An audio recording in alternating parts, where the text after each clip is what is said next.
2年ぶりに訪れたフレンチオープンテニスの会場、ローラン・ギャロスです。毎年世界中から観戦に来ている人々でごった返ししていた会場は、人もまばらで少し寂しい景色でした。それから1週間後、空に伸びてゆく一本の飛行機雲を見つけました。コロナで多くの飛行機が飛ばなくなってしまって、1年と数ヶ月が経った今、フランスではようやく屋外でのマスクの着用義務が解除になりました。早く以前のように世界中でたくさんの飛行機雲が見えるようになったらいいなって思います。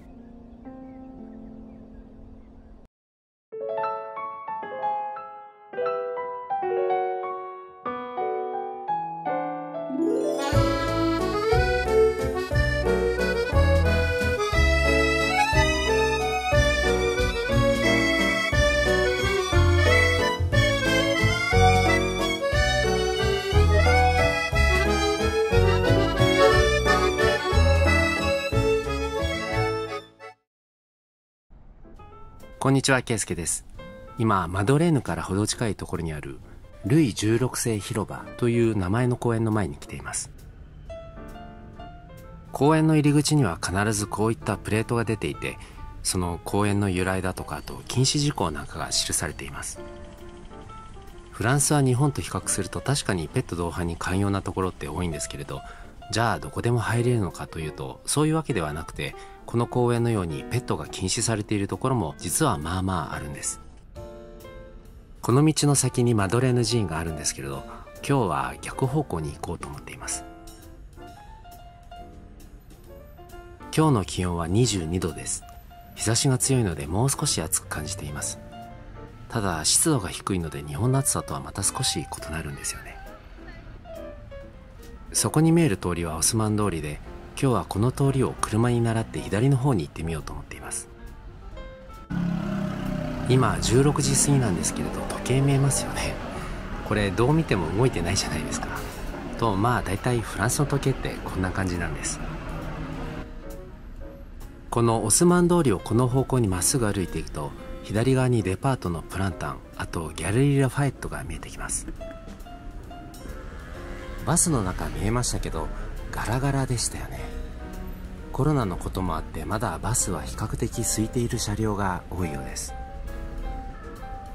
これ一体何の工事しているのかわからないんですけれど、この辺りはかれこれ2年ぐらい工事していると思います。このオスマン通りっていつも渋滞してるんですよね。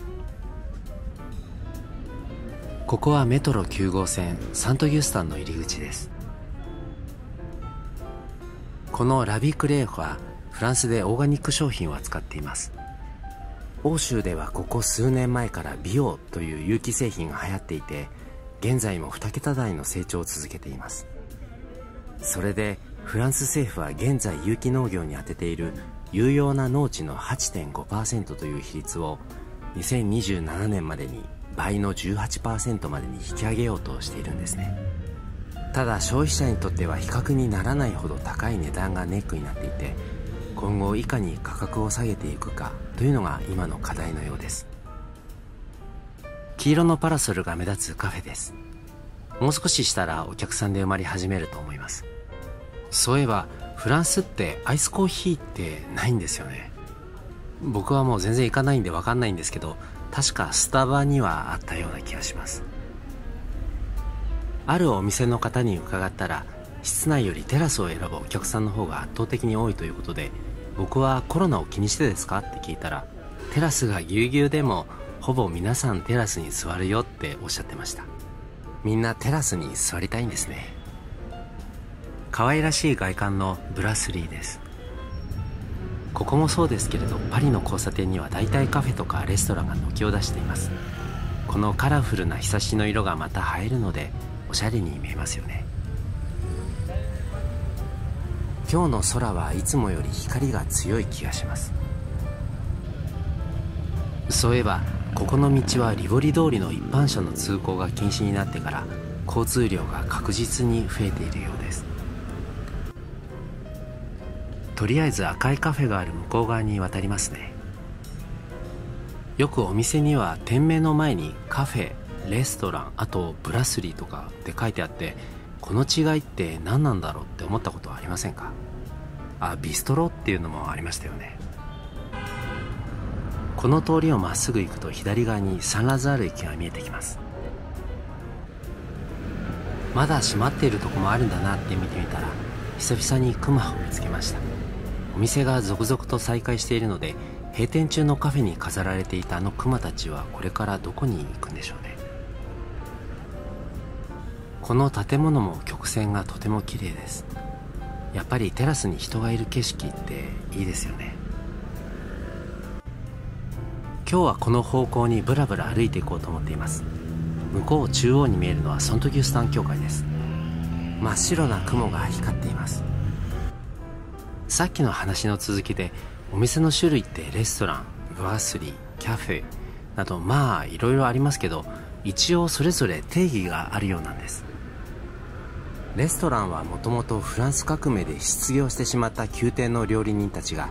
自ら店を開いたことから始まっているようです。ということでレストランだけが星の数による評価の対象になっているらしいんです。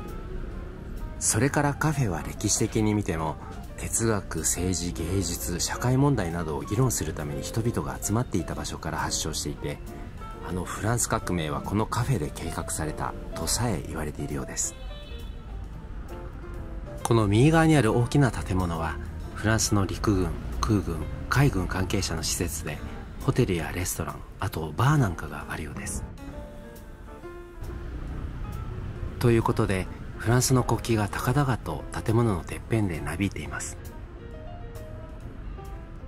さっきの続きで、主にフランスの家庭料理を素早く提供するスタイルのビストロは昼と夜の食事の時だけ営業するという特徴があります。ちなみにこのビストロという名前は1814年当時フランスに入植していたロシア兵が店のサービスを急がせるように使っていたロシア語の早いという単語が由来らしいんですよね。なんとなく雲が増えた感じがしますけど、雨が降りそうな気配は今のところ全くありません。まだ夕方の4時過ぎなのでテラスの客数もまばらな感じです。ただ17時を過ぎたら瞬く間に満席になるんでしょうね。このサントギュスタン教会も数年前までは修復工事をしていたので、正面の外壁の色が白っぽく綺麗になっています。